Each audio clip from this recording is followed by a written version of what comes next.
Hello, insatiable listeners. Allie here. We are going to be turning the tables here in between season 4 and 5 for 3 weeks. We will return with new insatiable episodes on Wednesday, August 29th with season 5. And we're kicking it old school as it's back to school season. You'll find out what I mean by that then. In the meantime, I am going to be sharing with you some of my favorite interviews that I've recently done on other podcasts. You'll get quite a range of topics these 3 weeks, but that's how I roll, wide and deep. All of them will support you in your own epic health story. So enjoy.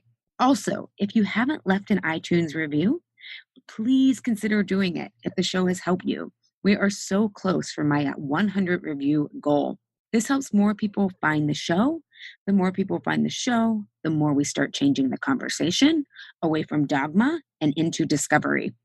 So thank you all who have. We've had some really wonderful reviews this lately. I'll read one that I really appreciated. Design Lover 757997 wrote, nuanced, smart, and sassy too. I'm exhausted of the constant unhealthy messages that barrage us everywhere from Instagram feeds. Seriously, those people with super round butts, they don't tell you it's implants, to our diet culture in general. Insatiable, my personal weapon of resistance against those messages. It's balanced, intelligent, and Allie, the host of the podcast, brings in some of the most interesting people I've heard in podcast interviews. Look, if you want to break free from rigid rules but still live a healthy and balanced life, Insatiable can help you carve out your own path. No rules, no dogma, just thoughtful new ways of seeing and being in the world. Thank you, Design Lover 757997. I'll be reading some more in our upcoming season. Also, one final health thing to keep in mind. My fall program, Why Am I Eating This Now, starts September 25th. If you are tired of being in the on-off eating cycle, if you're tired of fighting your body and yourself, and you think it's finally time to surrender and look into what this is all about, this is why I created this program for you. All the details are at allyshapiro.com/why am I eating this now. Sign up to my list and you'll get a bunch of great content that won't be shared here, but it will be shared for my list, so you can get a sense if the program is right for you. Also, I created this program so that people could really understand how different my approach is. And so if you were interested in the Truce with Food program that starts in January of 2019, if you take Why Am I Eating This Now, I created it so you can get the most value when you start Truce with Food. And we will credit the price of what you paid for Why Am I Eating This Now towards your Truce with Food tuition. So there's really no risk. And I created it so people can get a sense that you cannot fail this process. What I realized all these years is people don't not trust me. They don't trust themselves not to fail, not to crash and burn. And I created Why Am I Eating This Now? So it's a low risk, not an all or nothing extreme way for you to see and start to start the self-discovery process so that you can be the person who doesn't need to battle food, and we can strengthen you versus building up the battle with more food rules. So check that out. And I'll just leave you with this quote to inspire you, because guys and ladies, life is really short. I do not want you to waste any more time battling food, especially when there's so much liberation and inspiration on the other side of your food battle, if you take it as an invitation into self-discovery. But my client, Sarah S., who just completed Truce with Food and gave me permission to use her sentiment, told me that Truce with Food saved her life. That is no small feat, okay? And she started with Why Am I Eating This Now in the fall. So if you want to get on with your life in a new and liberating way, I hope you'll join us this fall. In the meantime, before we get back to new Insatiable episodes on Wednesday, August 29th, enjoy these 3 episodes where I was interviewed.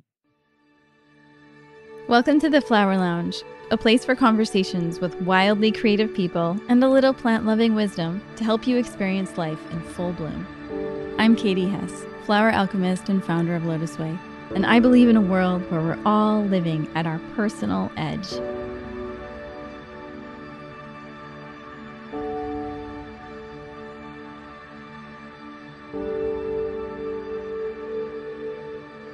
welcome to this week's episode of the Flower Lounge. This is going to be a good one, guys. I'm so excited to have Ali Shapiro. She's the founder of Truths with Food, and she's the host of the top-ranked podcast called Insatiable. She's a holistic nutritionist, an integrated health coach, and a rebel with a serious cause.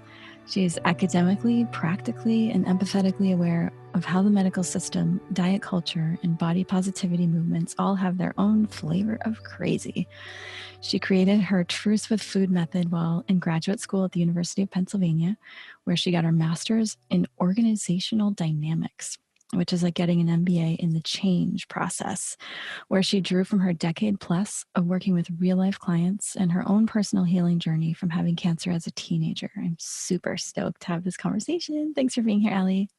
I'm so honored, Katie. I respect your work so much, and it's helped my clients so much. So this is such a joy.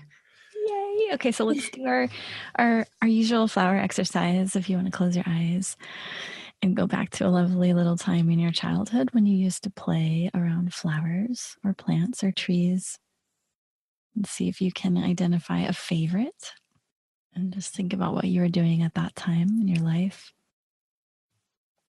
And if you could describe the personality of your favorite flower or botanical in 3 words, just note which 3 words those would be. And then when you're ready, you can open your eyes and just share a little bit about what you thought. Yeah, I think my first memory of how much I love nature was there was me and a couple of our neighborhood kids. We would go on these like nature hikes, and looking back now, it seemed like we were there forever, but maybe it was a mile. But we were away from parents and we would go in our backyard, and it was very wild. Like it wasn't a park, or in fact, there was like a highway if we went down too far one way, but we would just like go, and then we would come out at the other end of our plan. Yeah. But it was totally in nature, and it seemed like we were doing this like big adventurous Goonies type exploration. But we were probably not that far into the woods. But being with everybody and like trying to find our way, and then there was a little thrill there, right? Like, are we going to make it? And then you come out and you're like, oh, I see houses again. But I think that's one of my earliest, fondest memories of nature, and the trees especially. I really love trees. And so what would you, like from that experience, what would one of your favorites be? Would it be a tree or something else you saw along the way?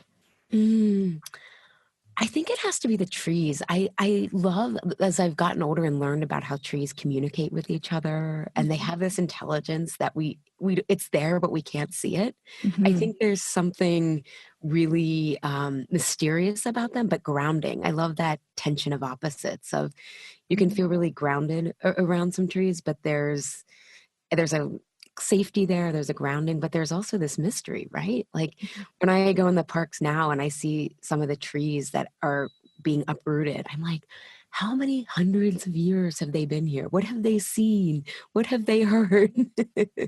Yeah. So when you say mysterious, what does that mean?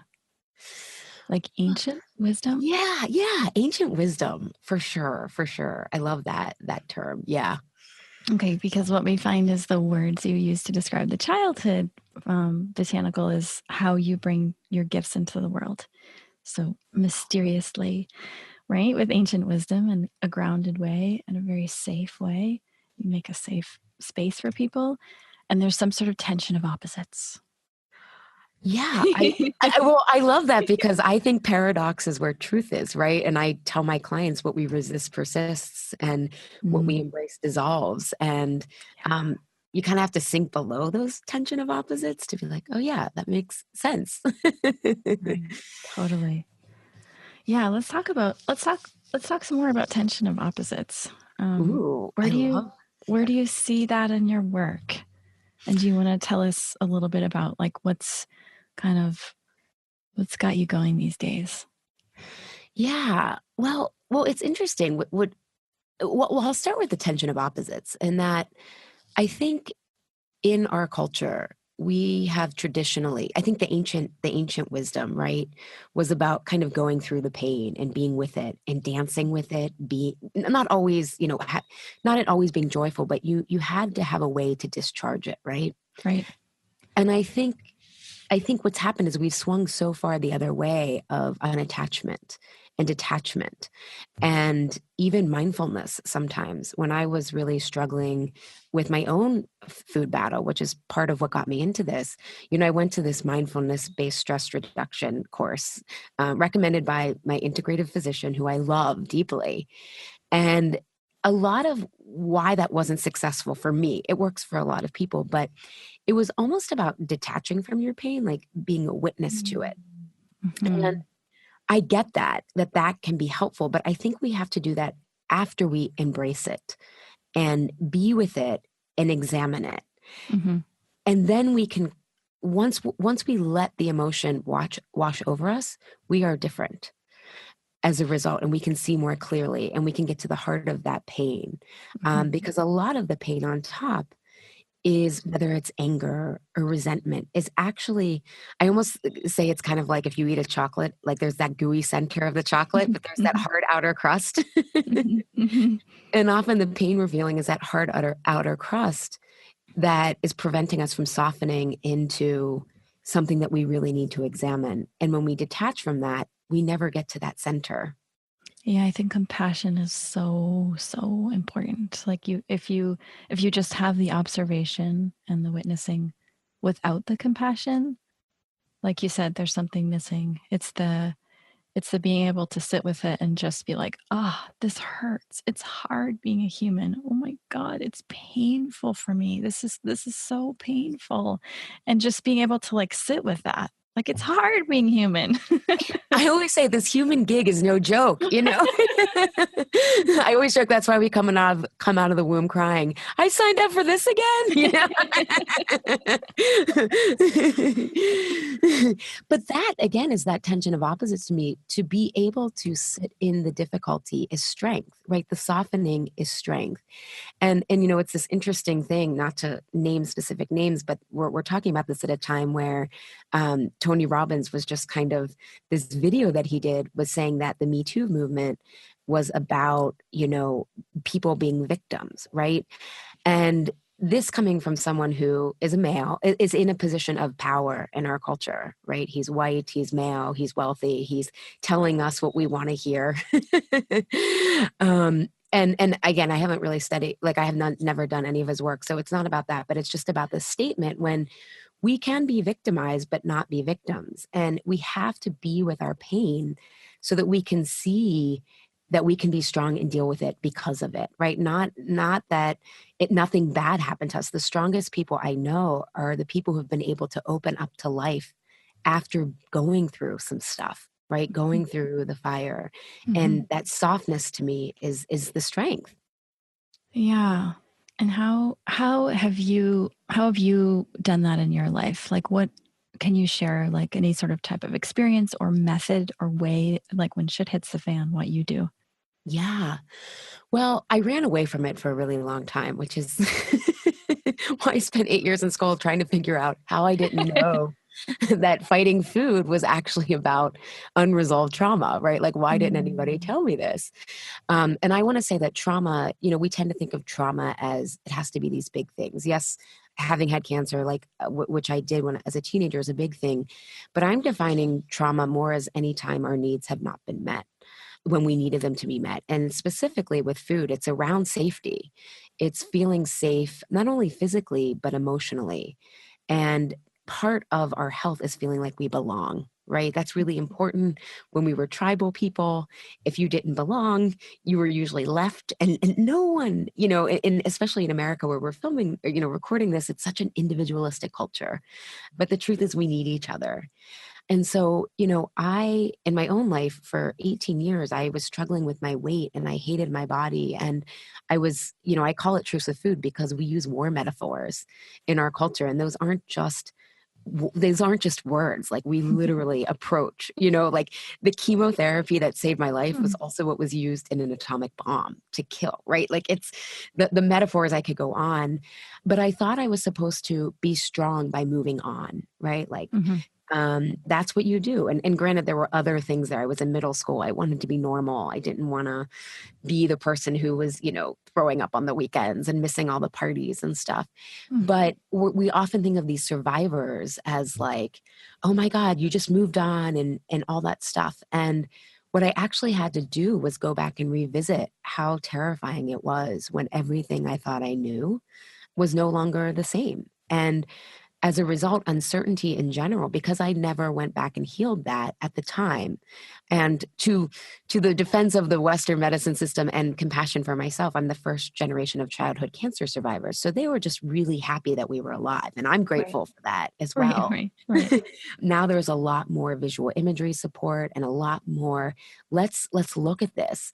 But at the time, it was just like, no, you want to move on, and I think probably people who are in the older generation, can relate to that as well, as like, you don't talk about things. It's best to just suck it up, whether it's, some of my clients diminish their trauma of like, well, everyone grew up in a divorced family, or everyone has struggled with body image issues or whatever. But that again is another way of not having to deal with the pain. It's what I call noble resistance, which is like, I shouldn't need to worry about this. This is a first world problem, but all of that stuff, is to protect us from going back into the pain. And so kind of fast forwarding, what I realized is with uncertainty, when it happens to me these days, when something doesn't go as I think it's going to be, when I learn new things about the effects of my chemotherapy 25 years ago that I have to reorient, even though I've done so much to heal my body and heal the trauma of that. It's rather than reacting right away, it's sitting with it. And then knowing my choices. At the time, I was 13 and my parents did what Western medicine thought. And my cancer happens to be very effective with chemotherapy. But in subsequent issues, like when I had really bad depression and irritable bowel syndrome, Western medicine couldn't help me. And I needed to sit with it and say, what's the message here? And then look at different choices. And that's how I found food as a natural healer. That's how I looked at the emotional emptiness and I sat with it, and it made me leave my corporate career and want to switch jobs. And so those are kind of the long-term ways. But these days when I feel uncertain, I sit with it. I reach out to people who can understand and who aren't going to try to fix it, who just will witness it and say, yeah, that's hard, And then the paradox is, as when you sit with that and someone else doesn't try to fix you, you tap into your own intuition and resourcefulness, which then just builds up the strength again, I don't know, I've kind of gone on, but. Right. No, I get it. It's like, it's like I always say in meditation, like trainings or practices or teachings, that the observing is the dissolving. And it's like what you're saying, that embracing the pain dissolves it. And there isn't really anything to do. It's like so liberating when we realize like there's nothing to do. We can just be with, or like move with it or move through it versus like move on. And in some ways it's like extremely frustrating because it doesn't make the pain go away, right? So like if there's something really painful going on in our lives and then we just sit with it, eventually sitting with it does take the edge off and it dissolves it more quickly than like shuffling it up, putting it under the rug and letting it surface in other ways. But it doesn't make it go away fast, and it's like, I think there's it's such an amazing practice that like opening ourselves up to be this container of experience, that we can have grief and loss and joy, and we can have all of these different ingredients in there and just be with them. And there isn't anything we have to do, fix, understand, figure out, change necessarily. You just brought up another tension of opposite / paradox that I love, is that I actually think to go fast, we need to go slow, and to go fast, to go slow, go fast. And, I think about again, looking at the lens of my work, a lot of my clients have tried the quick fix of diets of someone else telling them, because I don't believe one diet works for everyone. I don't believe there's one formula. And Truth with Food is really a framework for figuring it out. And it takes about 6 months just to get that solid framework down. And I say, this is a quicker fix. It's not the quick fix, but if you think about how long you've been dieting or how long you've been rushing, right? When you rush, even with like overworking, you often have to redo it or you don't get the insights.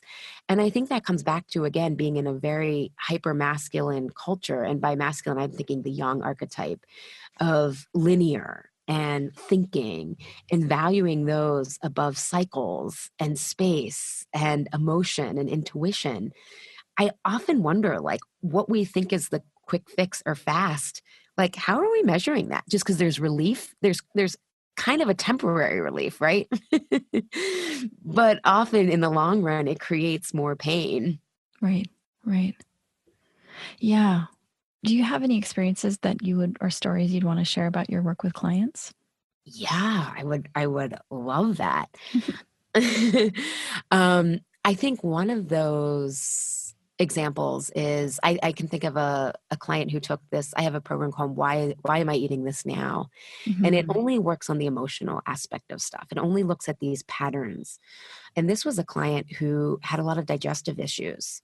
And she had tried, Tums and reflux stuff. And, we all, I mean, at least I had tried everything Western because I found this other way is just a little, it's becoming more and more popular, right? But it's not kind of the holistic way is not often what is sold in magazines or whatnot, because it's slow and it's ancient, right? We're kind of like, I feel like what I'm doing is just putting a modern language to ancient wisdom. And it's nothing like brand new, like new superfoods, right? It's like, no, it's like the uninteresting thing, but the solid thing is like real food, mostly plants, high quality, healthy fats if you need animal protein. But I'm kind of going off on a tangent. But so she took the program at 6 weeks and really started to see these patterns that had been lifelong. And I always say that, our digestive issues, there's a physical component, you have to heal your gut, but there's also how are we emotionally digesting life? And in 6 weeks of just starting to see the patterns and starting to change them, her digestive issues went away.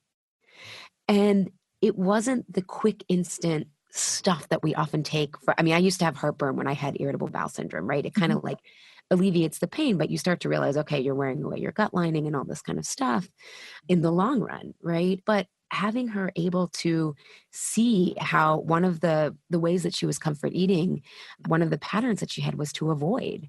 And by avoiding it, it was actually making it more intense and then more dramatic and more hard to deal with, right? And so by starting to just embrace hard things and making different choices, her digestion, she's like, I can't believe this. Like, you're not a GI doctor. And I'm like, no. And sometimes you need to see a GI doctor, right? But I think that we often think that subtle is very profound. I think often we think in America, go big or go home, or push yourself outside your comfort zone. But sometimes pushing ourselves outside of our comfort zone is surrendering and being and doing subtle things, not trying to go all in and gear up for the boot camp, for the 30-day yoga challenge, the 30-day cleanse. Yeah. It's almost like, I feel like that's like the opposite direction of the direction we should be going in. It's like, it's like the thing that's coming to mind is like, the huge, like, plant medicine journey, like, that kind of thing versus like, what if we just took a little break right now and listened to what the trees had to tell us? Like it's a listening. Like you said, it's a surrender. And subtle things are the most powerful right now. Totally. And you need someone who can champion you in that container, because, I'm thinking of another client. She was someone who came to me frustrated with food, and of course, but when we did her health history, she had a very traumatic upbringing, and then unstable home life, then was moved because of it and was severely bullied and marginalized. A lot of my clients are marginalized by being bullied, either for their weight or just because it was random. And then she went in and had a health issue, and they accidentally gave her way too much prednisone. It was like 10 times the amount. Yeah. So strong. Yeah. And then she starts having anxiety, and they tell her she has ADHD, and then they put her on birth control. And so she's been dealing with these patterns, right? And has normalized them for 15 years. And I start with like, okay, we're going to figure out what your story is. And she was someone who had a hard time around uncertainty because of all the uncertainty that had been very traumatic in her life. And we took like 6 months, but in 6 months, she was down to the lowest ADHD medication. And she's working with her therapist to completely get off of it. She got off birth control. Things that had been troubling her, like sleep, had gone away. She started to lose weight naturally on her own. She is feeling things more intensely off the birth control, right? Which she like loves, right? Even though we said that that's a bad thing. Oh, you're so emotional. But she had tried. And again, she's like, I didn't know any of this beforehand. And I was like, she's like, I'm so angry now. And I'm like, good. I'm like, this is how I felt when I had tried 4 different antidepressants, all these, heartburn medications, all this kind of stuff.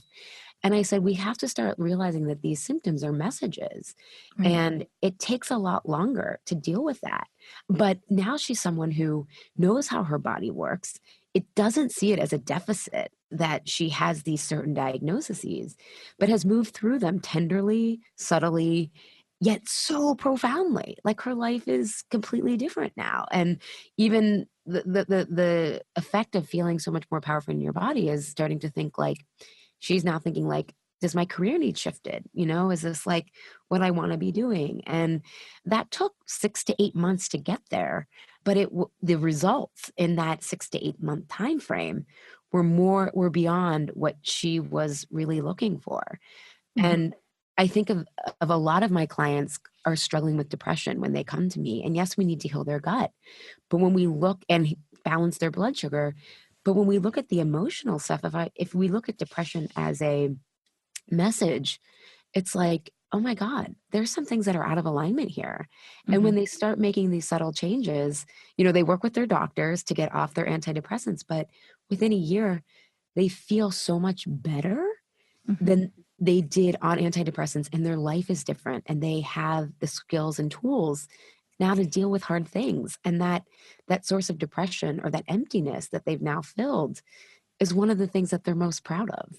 But it takes time, but it's like what you said, the slow track is the fast track. It feels slow, but it's in the slowing down and the alchemizing and the letting everything move around in that container that it's actually quite fast. I mean, if you look at like a chemical reaction, right? It's pretty fast actually.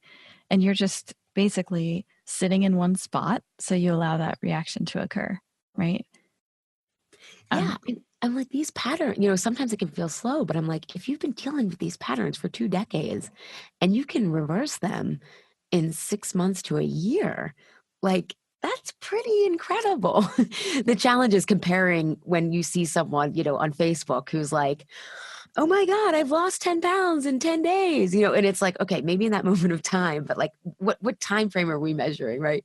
That can be challenging, but that's part of, I always say, trusting ourselves is the obstacle and the path, and in trusting our way and our timing. Right. Let's talk a little bit about weight and food and why am I eating this now?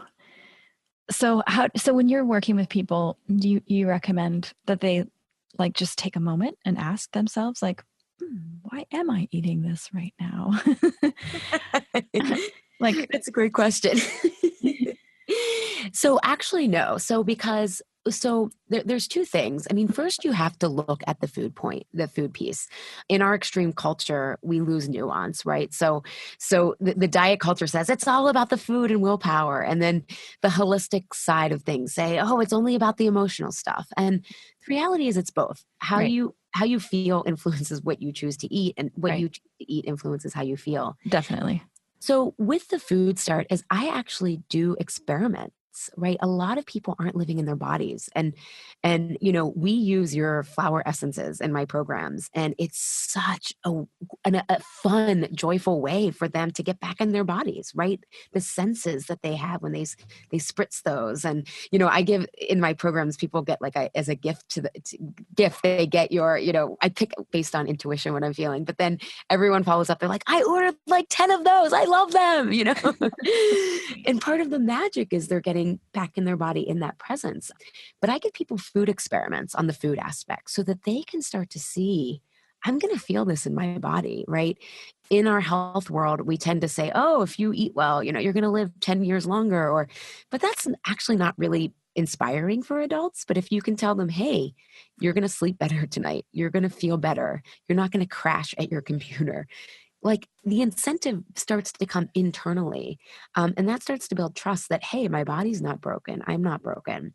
And about 50% of emotional eating is actually people not eating the right things for themselves. They think they are because they've listened to experts. They've listened to a lot of trends, right? I mean, diet trends are like fashion trends, right? They come and they go, and we think we're doing something so new, but it's like, okay, it's kind of like when I found yoga in 1999 in Boston in a YMCA basement. And I said to my mom, I found this cool new thing called yoga. And she's like, Allie, I did that in the 60s, I was like, you did? She's like, yeah, it's not really new. And I was like, oh my God, I had no idea. I'm 19. Thousands of years old. Yeah, exactly. But then in terms of the emotional stuff, a lot of the things that people are taught is that it's about the food. How can you resist the food more? Don't go to a party hungry. Take a deep breath. Breathe, back to that mindfulness-based stress reduction course. They gave us raisins and we were supposed to taste them and enjoy them. The problem is when you're eating I call it eating out of alignment, because sometimes you want to eat something junky. Who cares? That's the one time you do it is not it's when there's shame and you keep doing it, is to actually slow down that, what we call the automatic pilot, or that compulsive drive. And so what we look at is what I call the auto eating spiral. And there are 4 components to that. There's a trigger, there's and all of this can happen within seconds, or it could build all day and why people eat at night, or it could build a whole week and then you go on the weekend. But there's an emotional trigger. For the one client I was telling you about, uncertainty was her trigger. For some of my clients, it's inadequacy. And then there's a story that we attach to that. So it's not that we feel uncertainty or that we feel inadequate or that we feel lonely. It's, what does that mean? Does it mean that I just failed? Does it mean that I'm going to be rejected? Right? It's the meaning that we attach to it. And that starts to feel so intense. And then we have a stress response because we feel wrong in that moment. And again, this happens very slowly. We slow this down like week by week because it's happening so quickly. And there's a stress response, and there's different patterns. I call them your comfort eating patterns of then how we frame a situation as a result of feeling wrong in that moment. And then we have behaviors, and then we eat out of alignment. So by trying to so we're focusing on you and your power and what triggers you, because food doesn't have that much power, right? Like I always say to my clients when they're like, what do I do about trigger foods? I'm like, there were times in your life when you could pass up the pizza. There were times in your life where brownies weren't your favorite thing at night. What has changed is where you're feeling vulnerable and at risk, emotionally at risk usually in your life. And we have to look at that because that's what's triggering you. And because you feel powerless because of how you're experiencing the situation, food numbs out that sensation of powerlessness. And by power, I mean choice. I don't mean the kind of power that we tend to not like in our world, right? Like war and yielding power over people. I mean, do I have a choice in how I respond in this moment? And so, but we have to get present. The challenge, and maybe I'm going too much down a rabbit hole, is that part of being in the present, we bring the past with us.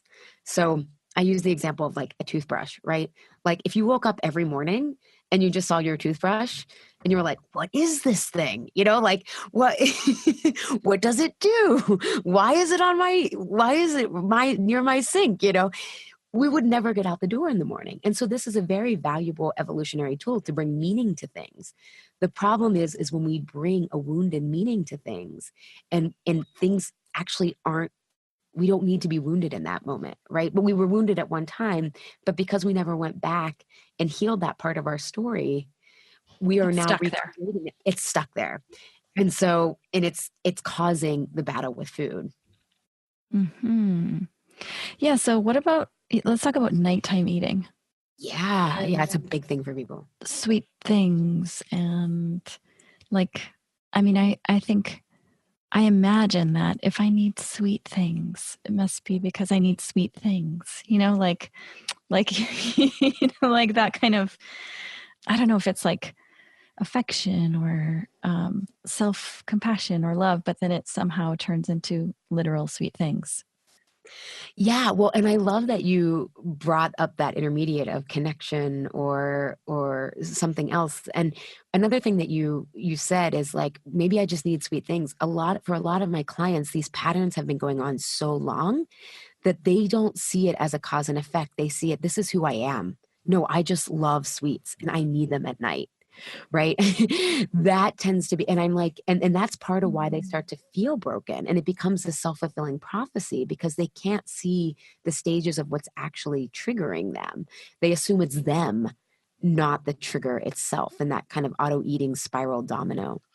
So in terms of nighttime eating, and it is very different based on the person, but there's two root causes. One is imbalanced blood sugar. So most people, if you think of your blood sugar, it's kind of like, I used to use a roller coaster metaphor, but I think sometimes financial metaphors are really good. If we don't eat in alignment for what's best for our body for breakfast, lunch, and dinner, you've basically withdrawing a balance during the day. And so by the time you come to the evening, we're usually so famished, so depleted, because Americans tend to be very malnourished, but overfed. So Jeez, yeah. so you can eat a lot, but still your body can still be Mhm, starving. mhm. And hunger doesn't just show up in our stomach. It shows up in our focus, in our energy, our Right. ability to be calm.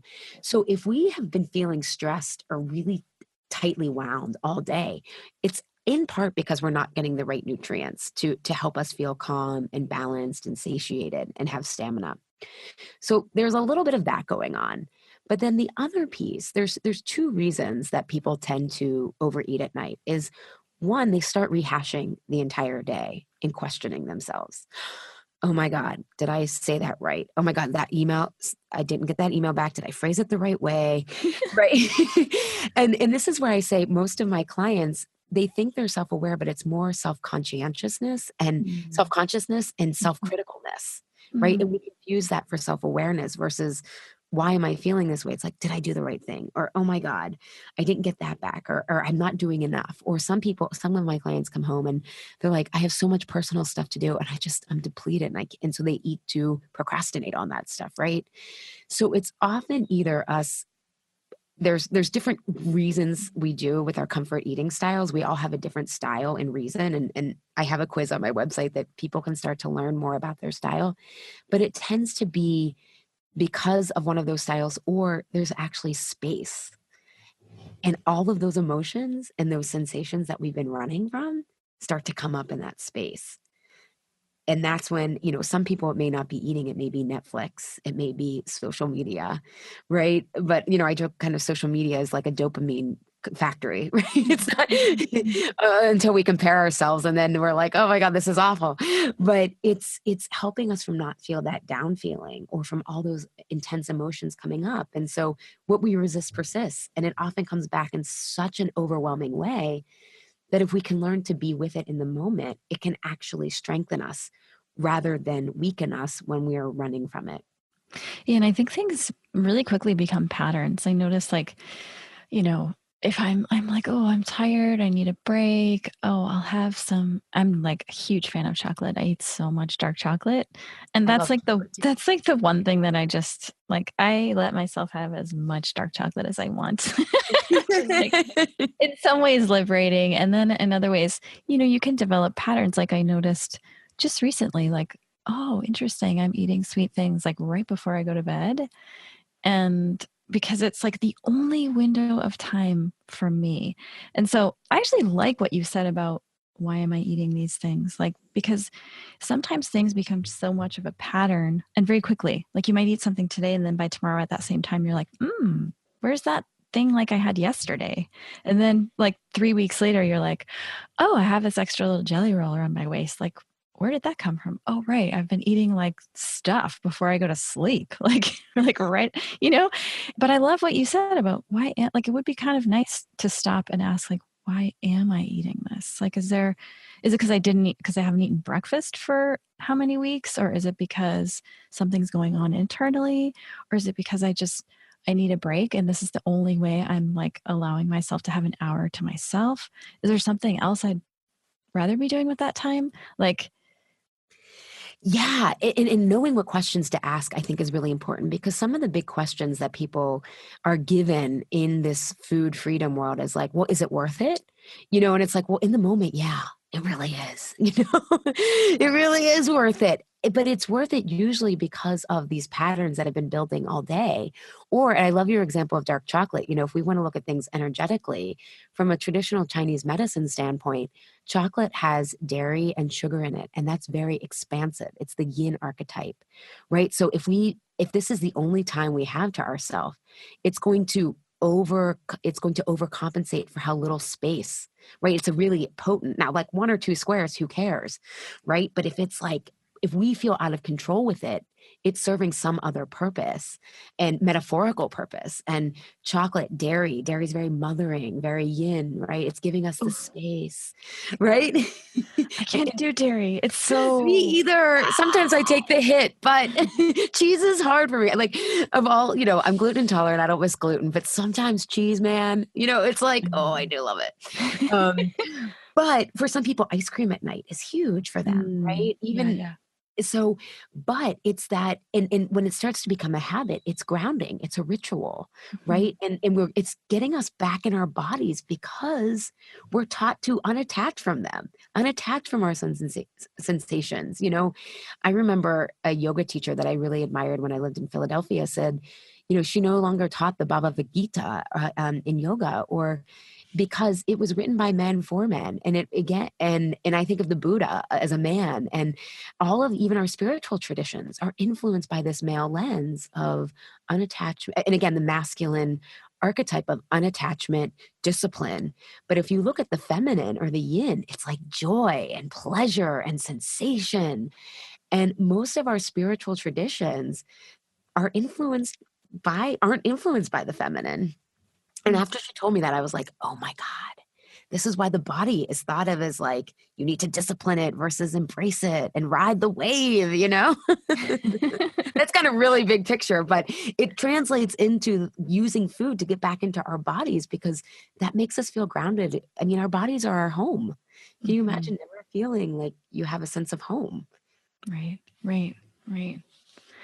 Yeah, and it'd be nice if we have that like time of the day when we need something, we could maybe like flip it on its head and give ourselves that all throughout the day. So like if I'm craving something sweet at night, I remember I used to go to see this Chinese medicine doctor who would give me like a tincture of sweet herbs to take throughout the day. Or I mean, maybe it's something as simple as like having a cup of licorice tea that's just really sweet. Like throughout the day, it's like you're giving yourself that sweet. Like you're over, like you're not waiting until you're just like super depleted and you just need something. It's like, I'm going to do this every couple hours. I'm just going to like lavish this on myself because I need it.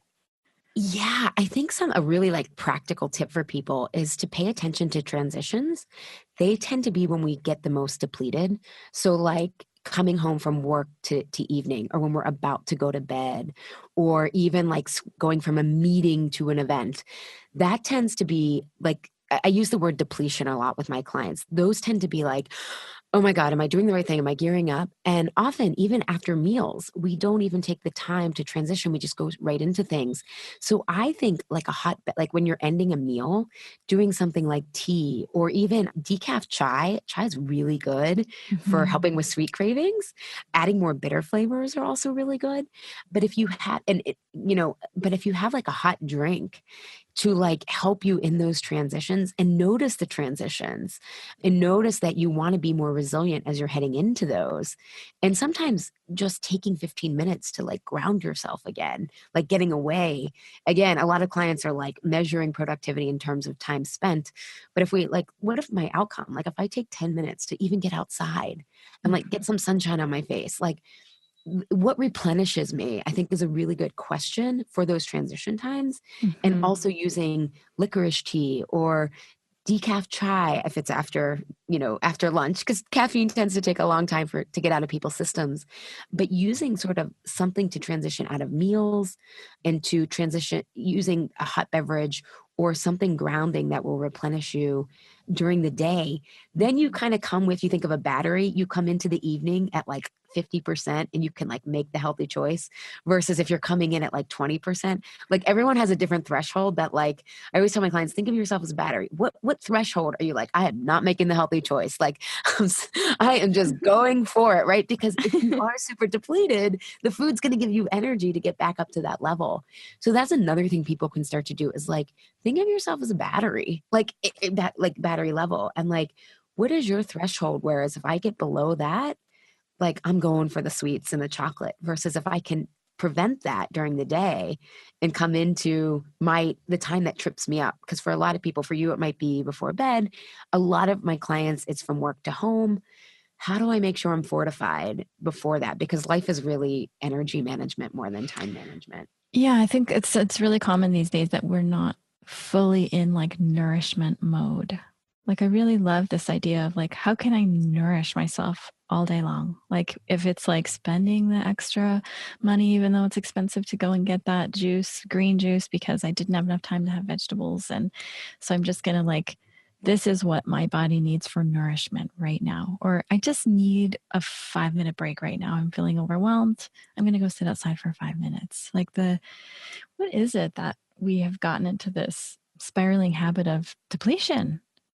And it's like, it seems interesting that, there aren't as many micronutrients in our diet. So we are literally, physically, probably in some ways depleted, needing more vegetables and things like that. And then we have this emotional habit of not necessarily just like totally like giving ourselves as much nourishment as we want. It's like, like, how can we flip that so that like from morning till night, we're like, oh my gosh, aromatherapy oil, yummy. This smells so good. Oh, wow. I feel like a little like 5-minute break for hot tea. I'm going to do that. Ooh, what else do I need right now? I need to go jump around and dance for 5 minutes. Okay, I'm going to do that. Like, how do we get ourselves to like flip into nourishment? I love that. I have a couple of ideas. I think first we have to redefine what nourishment is. Again, I think in our perfectionist culture, which is really about safety, right? Safety, perfectionism drives this all or nothing, right? So it's like we think nourishment is going away to a spa for a week, and people are like, I did so well eating there. And I'm like, well, all of your stress was gone, of course, like that's not if you have no stress, you can. But I think remembering that subtle is profound, and that we just need those 5-minute breaks. It doesn't have to be all or nothing. And I think the second thing is redefining what nourishment is. For a lot of people, stress builds up because we don't reach out to a friend when we need to, when we're struggling, right? Like even just like a 5-minute call, or getting out in the sunshine, right? Which is free, right? It's these like basic things that we tend to really struggle and feel depleted when we don't feel like we have a sense of belonging, right? At work, in our communities. Like we go on, take social media, for example, right? We're feeling stressed out or depleted, and then we go on there and we compare ourselves to that. And it's like we think we're giving ourselves a break, but we're really comparing. We're taking this mental frame to social media, versus what if I actually just called a friend and said, hey, how are you doing?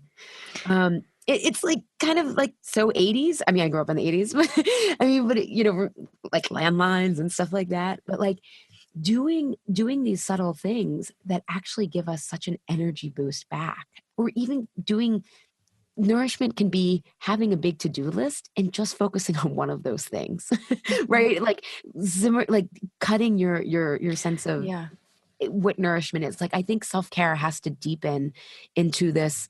I'm going to be compassionate with myself, and compassion is hardcore, right? Like to get off of, if I have a to-do list of 10 things, which often are self-imposed deadlines, and say, I'm not going to keep up with the Joneses metaphorically. And I'm going to go with my own timing and my own rhythm and have my natural resting point. That was a big thing where, I'm running Truths with Food right now. And one client was like, I've always just gone by my to-do list rather than turning into my own rhythm and having a natural stopping point. And I think we start doing this by tuning in. Again, often because we're self-conscious or we're self-critical, we're like responding to everybody else and their needs. And that's part of the comfort eating patterns sometimes, is kind of accommodating what's happening on the outside world. But I think we have to stop with, what is my agenda for the day? And not in a selfish way, right? We tend to think this is like a win-lose situation, but tuning in with ourselves and even identifying what we need. I had one of my clients start doing that, and she's like, this is revolutionary. She's like, I've never stopped to tune in to say, what do I need here? It's just kind of like, I'm saying yes, I'm keep going. I'm just like reacting rather than strategizing. Totally. And so I kind of went off and around and about, but I think it's knowing that we have needs. The body has needs, right? Like plants and flowers, we need water, sunshine. It's pretty simple, isn't it? I mean, it's like these days we're trying to do so much. And I love what you were saying about social media. Like I have that feeling often of, like I'm going. And then I'm like, I pick up my phone and I'm like, I'm just going to lie down on my bed for like 10 minutes and just check Instagram and see, like, what do I need to answer? What do I need, as if that's a break. And then I catch myself like, I'm doing this to like take a break. This is not a break. Like, actually, I could do nothing, like less, down to like, I could just lie here and do nothing. I could just lie down and do nothing. And then like to your point about what do I need? It's like, okay, I need a break. Is social media going to help that? Or like, I'm hungry. Am I really hungry or am I just thirsty? Like maybe I need a glass of water, but I'm just eating something because I feel like my body needs something, but I'm not taking a break enough to be in tune enough to know that actually it's water that I really need. Yeah. And I would say that's part of the reaction is we take the first answer, right? Of like, I need chocolate. It's like, wait a second, let me just, and I always tell my clients, like sometimes, as we're reducing the tension and by transforming this auto eating spiral with them. So in the beginning, they're still going to overeat or whatever, but I'm like, if you can stay with that discomfort for like one more minute than the next time, you will start to get amazing insight. You will get layers and deeper understanding. So sit with it, give yourself the space of what do I need? And I love that you brought about social media because I had this huge like aha for myself. And it doesn't mean I get it all the time, but I would go on social media when I was already depleted. If we think about that battery metaphor. Totally. And it would hook me into the exhaustion that I was already feeling. And so it was kind of like, let's just keep this up because I'm really comfortable running myself into the ground, right? A lot of my clients, they feel nervous when they have energy left because they're like, what did I miss? Right? What have I not figured? Like, why do I still have energy today? But I realized that if I can do social media, actually, when I have energy left in the tank, I have more agency or choice over it because I'm not depleted. So I can look at it, not feel bad. I don't compare. I'm just like, I'm doing this here because it's kind of like the difference of 8 hours sleep versus 4 hours of sleep, right? You're like, life looks so different on 8 hours of sleep versus 4 hours of sleep, right? So if you are going on social media with a battery of like 8, right? It's like, I'm happy for these people. This is exciting. And then I can leave it versus if I'm already exhausted, it's like just feeding into that downward spiral that is just, we end with overwhelm and just like exhausting ourselves versus having a healthy lens on it. I don't know. Is that clear? Yeah. I mean, what's really clear, I think, is that in this culture right now, we are heavily into depletion and it's like it's become a kind of relatively comfortable place for us to just run ourselves into the ground. And it takes some considerable effort to soften into allowing ourselves to receive a little more.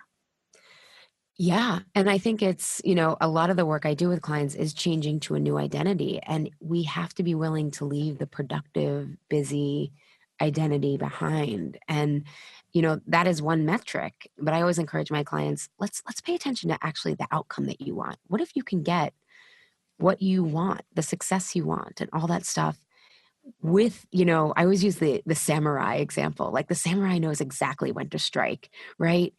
He or she is not flailing along and just like punching and choking it like every time. It's like, no, I'm going to read the energy and my intuition and like, be very precise and use precision.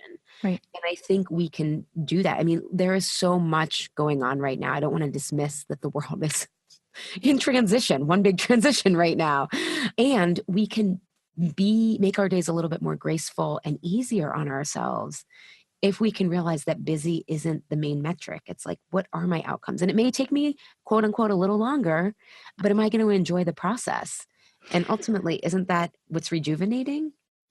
Right. And I think also that it's a big lesson to take in what's good for me is good for other people too. Like we tend to run ourselves thin doing things for other people.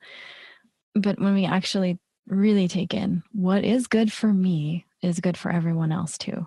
Like it's not like I'm doing this for me, which is then depleting somebody else, right? It's like mutually nourishing. Yeah. I'm glad you brought that up though, that in the comfort eating patterns, one of them, the mental construct is either or. It's like win-lose, right? It's like if I take time for myself, then but that's not true, right? Like when you replenish the earth, right? When like, everybody benefits when we replenish ourselves, and it prevents burnout, resentment, anger, right down the road. And I think most people really do enjoy being generous. However, when we come, when we come from a depleted place, we actually don't have the capacity to be generous. We're giving out of guilt, out of obligation, and we're not giving our best strengths and gifts and talents. We're giving kind of the like default, like, ugh, whatever you say, or or like, like when we have energy, we bring so much of a creative twist and flair to how we can help and how we can give. And so it really can be win-win. And I think that's coming up with those creative solutions as part of the fun. But yeah, most people do not lose when we take care of ourselves. Yeah, and I like what you were saying before too about knowing that we have a specific limit. Like we have this many hours in the day that we're going to work, for example. So then it really pushes you to prioritize. Okay, what are those 1 or 3 things that really absolutely are the most important, and what can I just let go of? And instead of just like hacking down the do go, and then you try to do as much as you can, and then you're just trashed. Yeah, because if you think about like a to-do list, like if you have like 3 things on it, some of it can be fun, right? It's like can be enjoyable. But then if you add 10 things, now you're just racing through it, right? And you don't get that creative insight or whatnot. It's just everything is rushed versus like, let me enjoy this.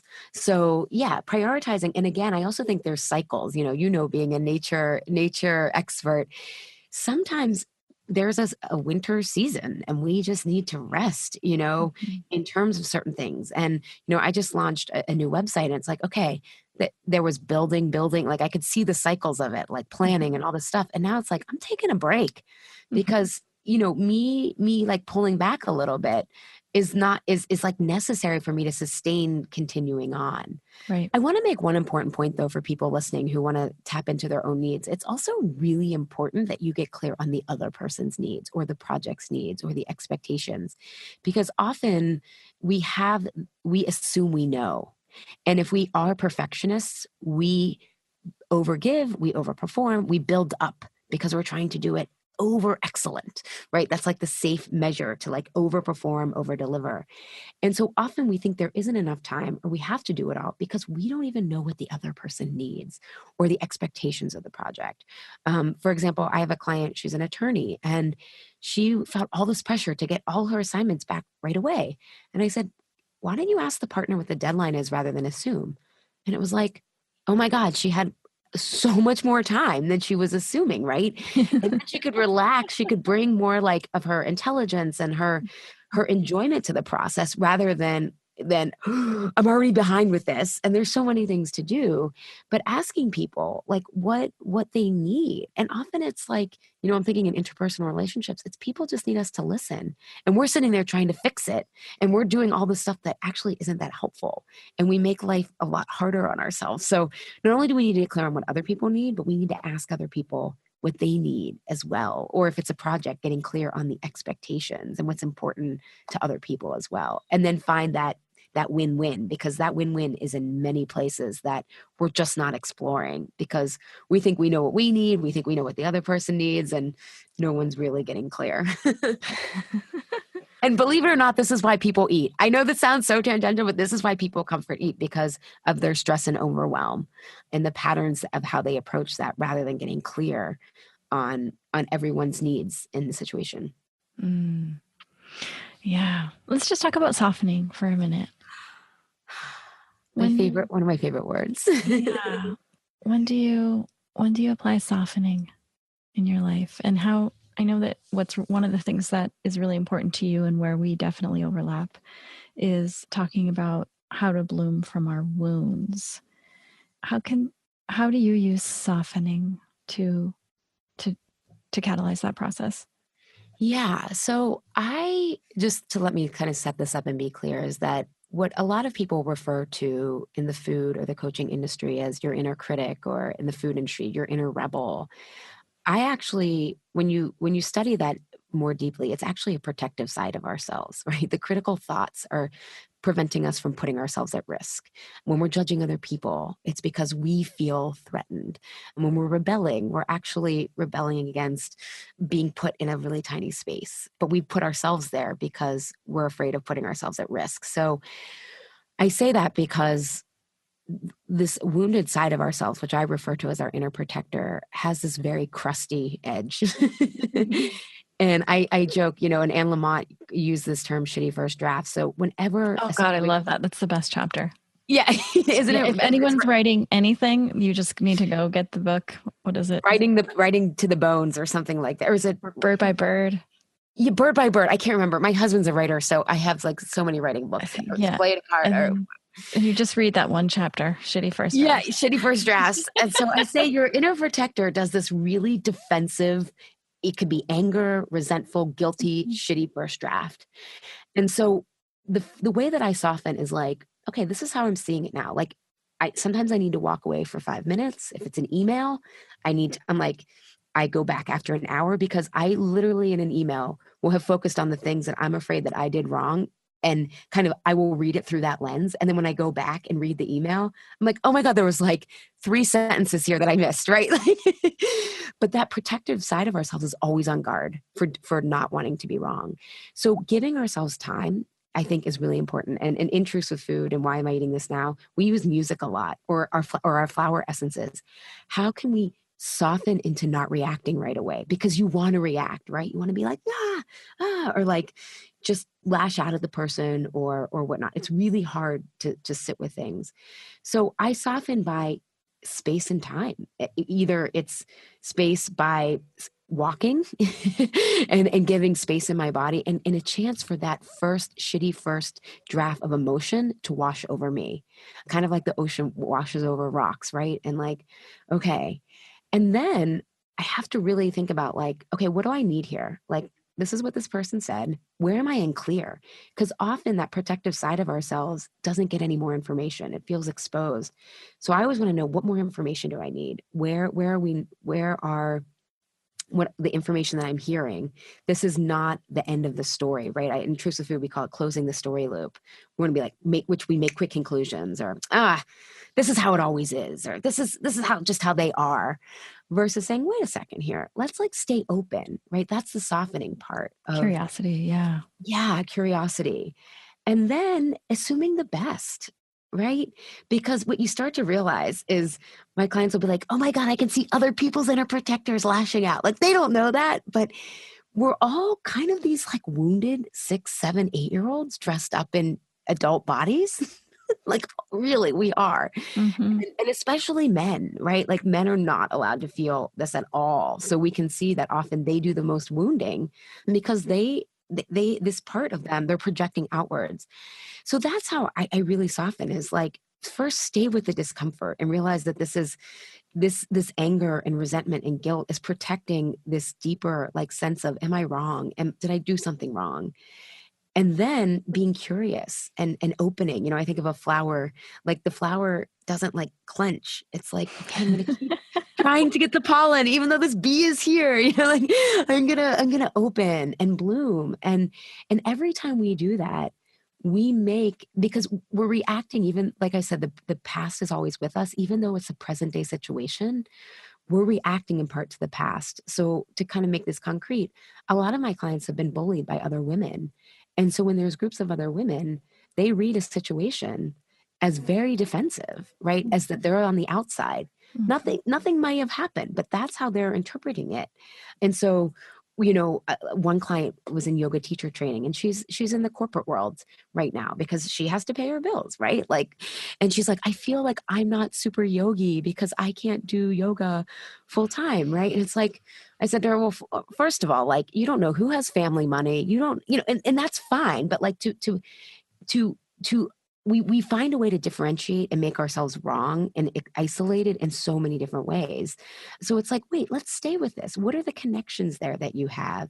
You guys are all yogis. You have a lot in common, you know, and that's softening into this is like, even though I'm not where I want to be, part of me is reacting to this situation because I was bullied and I was ostracized by girls way early on. So I'm bringing that past experience to the present.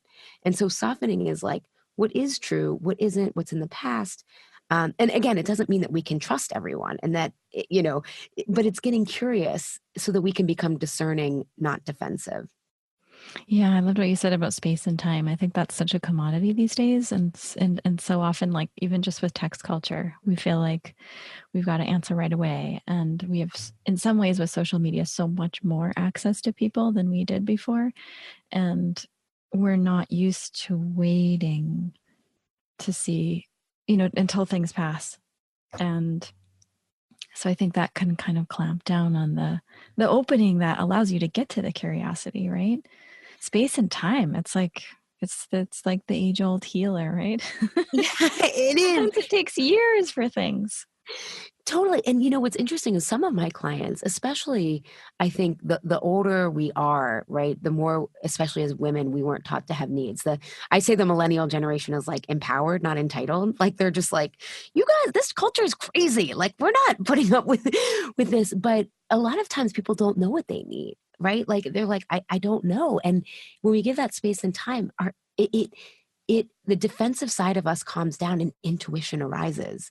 And that's why I always say to my clients, like, you are your best expert. You just have to give yourself the space and develop the trust that, like, kind of the first draft of what you're coming up with. No, like, we know the biggest part of writing is rewriting, right? It's like the biggest part of listening is like waiting and listening and just being. It's such a good skill, just waiting, right? It's a really good skill because I think oftentimes what happens too is we'll have the two voices. Like there's the whatever the suffering is going on, you know, the pain or the loss or the longing or the, you know, the soft part, like the soft suffering. And then you have the, like you said, the bossy one or the defensive one. Like, really, are you thinking about that again? Like you're on this again. Aren't you over this? Like, haven't we gone over this like how many times, right? And then you've got these two battling parts of you when if we could just soften into like, oh wow, there are a lot of different parts and like they all have their voice and there may be a whole other answer that lies within the space of waiting. Yeah. And even though they're competing voices, they probably have a same need, right? They probably, I mean, I've learned with food, it's this need to be seen and recognized. And, you know, it's this tension between feeling invisible and unimportant or being seen in the wrong way, right? It's like, so it's like if we're not thin enough, you know, if we're heavy, we're seen in the wrong way. But then if we're not pretty enough or thin enough, we are unimportant and invisible. And so, but it comes down to, even though that's the metaphor of our bodies, it comes down to having needs and it being okay to have messy human needs. Like, you know, like that, you know, I was talking to a client the other day and a friend of hers invited another friend for coffee and she was like, she called her up and she was like, hey, like, I feel bad that you don't ever want to have coffee with me. And the friend was like, oh, I'm so glad you said something to me. She's like, I just had coffee with the other friend because it was closer by. It has nothing to do with you, but like that protective side of ourselves makes up a story, right? But by her saying like, okay, you're doing this, really? Like, you're not going to invite me, or, and then, but having this need of like, but I really want to go to coffee because at the end of the day, I want to have a connection with you. And so it was still that need to have connection and belonging. It was just masked in this like really protective side of ourselves that comes across as very defensive and judgmental, not only to other people but also ourselves. Yeah, and I think sometimes we can diffuse things by just making space for what it is that we need, and not that we always necessarily have to get it. We don't even have to get it. It's more like, wow, I feel like I really need this, and acknowledging it and recognizing it and realizing it. And then the actually getting of it becomes less important because we just acknowledged it. You just said the $1 million point. Maybe $1 billion with inflation, or trillion. What are we on? Yeah, that's what I often say to my clients. It's like what you start to learn is you don't even need things to go your way. You just need to know that you were seen and witnessed, and that's often half of it. I mean, a lot of times we do get our needs, but it's just like, oh, just that you heard me and I felt heard and seen, and that I mattered, right? Well, and I think that we so often we don't do that for ourselves. Like, witness ourselves, look at ourselves in what it is that we need, and have that be okay. And then also have it be okay if we don't get it. Yeah, because we're resilient and we'll find something else that we need. Right, because it's almost like, oh, I don't want to admit that that's what I really want, because like, what if I don't get it? And I probably won't get it. And so I'm just not even going to like look at that. Right. Yeah, I do think there's a difference between needs and wants, though. And that I think the need, especially around belonging, to be seen and witnessed, and to your point, we have to belong to ourselves before we can know. Belonging to me is an emotional intimacy connected over values. And if we don't know our own values and our own needs first, it can feel very empty, right? It's like we may have a lot of relationships, but we can still feel alone, right? Loneliness is not about if people are around you. It's like, do I feel connected? But then there's wants. And I think that's the fun part of the mystery of like, we think we want something, but like really it's about who do we become in the process, right? So it's like, like I wanted there to be a better option for people who were really struggling with food than the options I had. And it's like, what I have created that, but it's like, who did I become in the process? And I could have never imagined all of the things that would have unfolded, and the wonderful people like you that I have met, and the network that I have. It's like, that wasn't even on my radar, right? It was just like, I have this want, and I want to be able to like dedicate my life to it. So I think there's kind of two different processes, but we have to start with what we need, because when we start with what we need, that totally reorients us. Because when we have that sense of belonging, especially, I think then we develop the courage and the bravery to go after what we want, because you do need to feel like, you have that tribe of people. I mean, even me, this is like the Truth with Food is so out of the box. And I started to get so much more courage once I had more clients who were like, this is amazing, right? Like, and I want to do this. Because for me, I was like, does anybody want to do the hard work? Like, I was really like worried about that. I was like, this is challenging. And like, Yep. Does anybody really want to do this? Like, I wish I just could make green smoothie recipes. And we need people to make green smoothie recipes. So I don't mean that like, that's just recipes, and that side is just not my calling. But as my clients were like, no, this is relieving. It's tough, but it's worthwhile. Then that gave me the courage to like go out more and more. So it's kind of a tangent, but I think knowing our needs really influences us in a new direction. Yeah. And I wondered, so for people, for listeners who are just like, okay, give me the lowdown on like, give me like your top 1 or 2 or 3 things for comfort eating. Like, what are you like, list out, like, what do you tell people?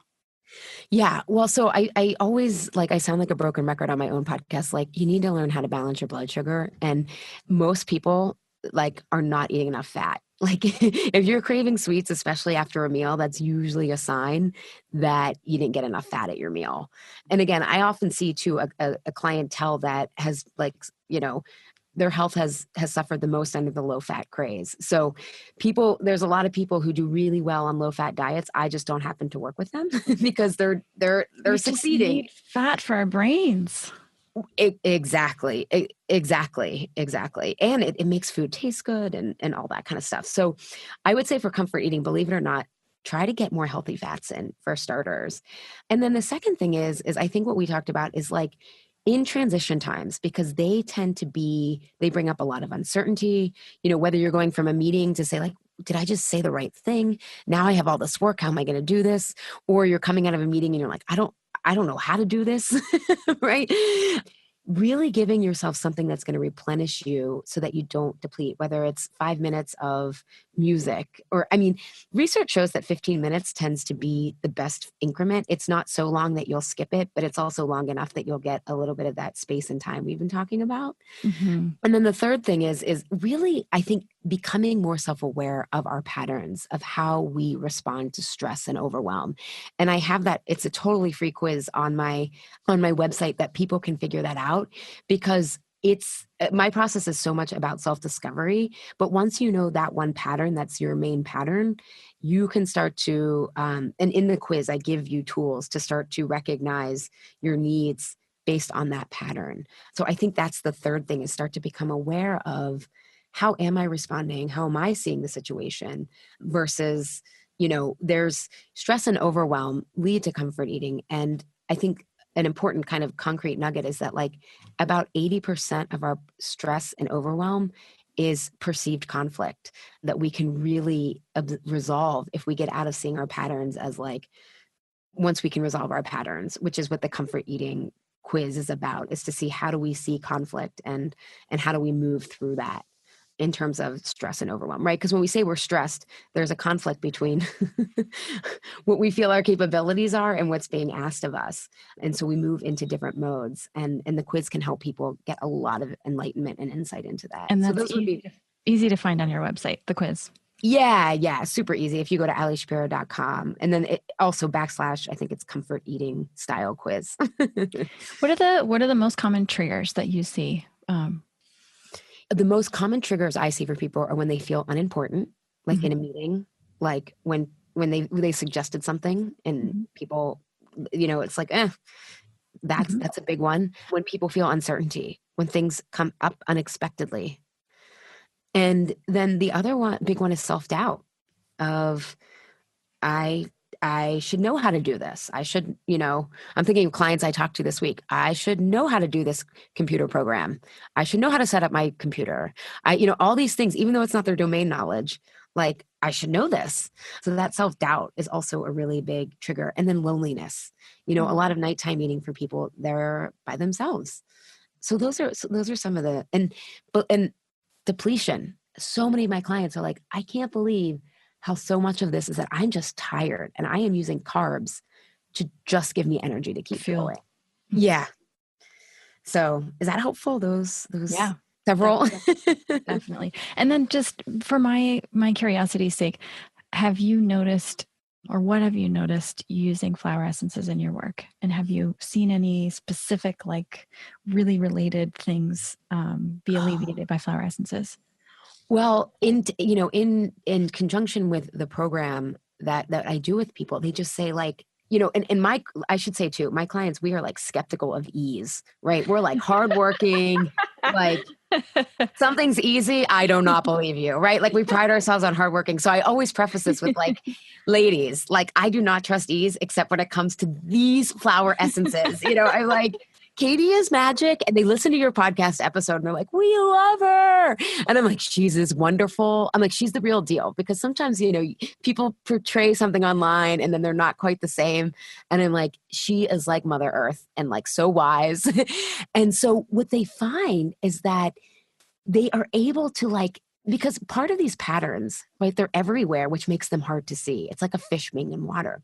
Right. So when they spray the flower essences and also the serums as well, am I using the right term? The serums, elixirs, the elixirs, yeah, yep. is it gives them they say that they can, it's again, I think it's they're getting in their body, but it opens them up from that defensive place to say, oh, that's what I'm doing. Because some of these patterns we don't want to admit we're doing, right? It's like, oh, but they're like, oh, and it helps them move through them calmly and profoundly. That's what they've told me. It's like, I spray that. And it's not that the stress doesn't keep coming. Right. There's more space. There's more space. And they're like, I'm more clear. And it just grounds me and gives me that pause. But again, I think that the essence, it's the ritual of it, but it's the essence is in it. I mean, I use them before I have one right here, right before our, I use them every day. It's just kind of like, and again, this kind of comes back full circle to when we detach, our body's still picking up signals, whether we detach from our body or not. And when you have the flower essences, you're grounding yourself. Your body is relaxing and being connected to nature. I mean, in nature, my God, the studies on nature, and you're bringing this potent piece of nature into our industrial environments, and I think that's one of the biggest things I've learned from you is even, when you go and do these things and you do them so intentionally, and oh my God, I love watching your Instagram feed. Definitely does not lead to compare and despair. It's like, I want to go to Iceland, or I want to go visit Katie in Arizona. But it gets us back into what's present and to what's true. And I'm like, oh my God, this part of nature can be so healing. And we can find it in crazy places, including our office environments. And so kind of gone on, but that's how I see it really, the flower essences really work for clients. And they order like tons and they love trying them. And, it just gives a tool that, again, is making things easier for them. It really does. And I think that's part of why I love your work so much, is it's like nature is joyful. It's beautiful. It's like we forget that healing can be really joyous and really fun. It's challenging, but it's also so revitalizing. Right. Can be fun and beautiful. Yes, it has to be, right? Otherwise, why would we do it? Like, it'd be much easier to keep. I mean, I love dark chocolate too, right? But like, there has to be something incentivizing to pull us away from the pizza or the chocolate. And again, I'm not talking about 1 or 2 squares. I'm talking about when you feel powerless over it, in the evenings. Yeah, and I would be remiss if I didn't mention your podcast. What can listeners, if they want to jump in on your podcast, expect to hear about? Yeah, well, I would start with your episode because people love it. But Insatiable is holistic health. And, my positioning statement is radical truth for every body. And so we look at the cultural body, often referred to as the political body, not partisan, but where are the power structures, right? Like our medical system uses war metaphors, and we talk about how that influences, a war on nature, a war on our bodies. So we look at things very holistically. We had Dr. Kelly Brogan, who's also been on the Flower Lounge podcast. We have really integrative people who are pushing the boundaries and really, I think, reconnecting us with the ancient wisdom that's all that we're ready to really listen to.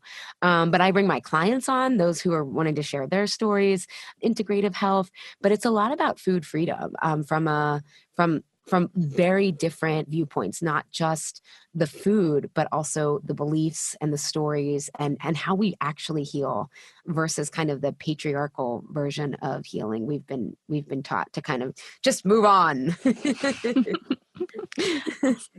And it's non-dogmatic. I joke it's for bad joiners. So if you're looking for like, oh my God, this is like, there's one way, this is not the podcast for you. Many, many ways, right? Yes. So for anyone who's interested in more of Allie's work, you can visit allieshapiro.com, and her podcast is called Insatiable. And just to wrap it up, Allie, is there anything that you find yourself sharing with people? Like, what's that one message that you find yourself sharing all the time, or any last little nugget that you'd like to leave us with? Yeah, I want people to know that they are a wonder and not a widget. I know it sounds very, very random to wrap up on, but this process of healing and being present and getting back into our bodies, you start to see how wonderful and amazing our bodies, which are part of nature, are. And we've kind of been put into this widget mold of whether it's calories in, calories out, or just take this medication or just do this formula. And it's like you're missing out on the mystery and the beauty and learning who you can become. And so I just hope everyone realizes that you aren't broken. You don't need to be fixed. All of these things that you think are wrong with you are just patterns that can be unraveled, unlearned, and replaced with something much more magical. Amen. Yes, yes, yes. Thank you so much for being here, Allie. Thanks for having me, Katie. You are medicine. Aww, likewise, likewise.